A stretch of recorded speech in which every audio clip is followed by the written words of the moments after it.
दोस्तों नमस्कार। भारत जिस तेजी से रक्षा के क्षेत्र में आगे बढ़ रहा है, उसके बाद पूरे विश्व में भारत की तुलना पाकिस्तान से होने की बजाय चीन और अमेरिका जैसे देशों से होने लगी है। और ये बात इसलिए कही जा रही है कि पाकिस्तान अब पूरी तरह से बर्बाद हो चुका है। वहीं दूसरी तरफ भारत एक के बाद एक हथियार बना रहा है, जिसे देखकर चीन की टेंशन काफी ज्यादा बढ़ गई है। और यह टेंशन और ज्यादा तब बढ़ गई जब भारत की ब्रह्मोस मिसाइल चीन के दुश्मन देश फिलीपींस जा पहुंची। लेकिन सिर्फ फिलीपींस ही नहीं, बल्कि 10 देश ऐसे और हैं जो ब्रह्मोस को अपनी वायुसेना में शामिल करना चाहते हैं। और भारत भी इन देशों को ब्रह्मोस का निर्यात करना चाहता है। इनमें दक्षिण अफ्रीका, सऊदी अरब, संयुक्त अरब अमीरात, वियतनाम, मिस्र, इंडोनेशिया सहित कम से कम 10 देश शामिल हैं। बता दें कि ब्रह्मोस एरोस्पेस भारत के रक्षा अनुसंधान और विकास संगठन DRDO और उसके NPO मशीनों स्ट्रोमेनिया के बीच का एक संयुक्त उद्यम है। यह सुपरसोनिक क्रूज मिसाइल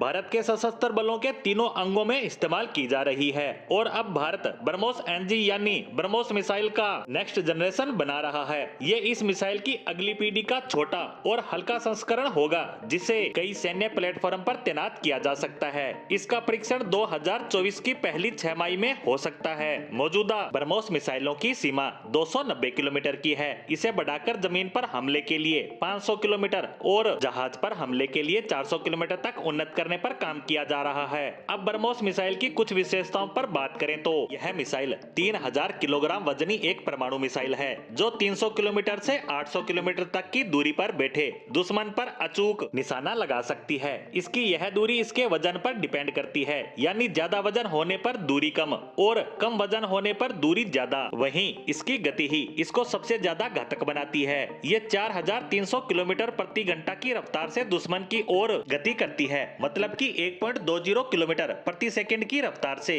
और अगर इसे एक बार दाग दिया जाए तो दुश्मन के बचने का या फिर दुश्मन पर हमला करने का मौका तक नहीं मिलता। वैसे यह भी सच है कि भारत हथियारों के बड़े इंपोर्टर के रूप में हमेशा से शामिल रहा है, लेकिन बीते कुछ सालों में भारत ने इस मामले में अपनी दूसरे देशों पर इस निर्भरता को कम करते हुए हथियारों को देश में ही बनाना शुरू किया है। देश में हथियारों को तैयार करने का फायदा ये हुआ है कि भारत के हथियारों को बिक्री के लिए बड़े बाजार मिलने लगे हैं, जिसका हमने कभी सोचा तक नहीं था। लेकिन अब हम काफी बड़े लेवल पर इन स्वदेशी हथियारों को एक्सपोर्ट कर रहे हैं। और इनमें सबसे अच्छी बात यह है कि इनमें हमारी बड़ी बड़ी सरकारी कंपनियों के साथ बहुत सी बड़ी और छोटी छोटी प्राइवेट कंपनियां भी शामिल हैं, जो अपने खतरनाक हथियारों को दूसरे देशों को बेच रहे हैं। और इन्हीं सब के चलते हमने विश्व के 84 के करीब देशों को 16,000 करोड़ से ज्यादा के हथियार एक्सपोर्ट किए हैं। लेकिन यह तो सिर्फ शुरुआत भर है। आने वाले सालों में यह आंकड़ा और ज्यादा तेजी से आगे बढ़ता देखा जा सकता है।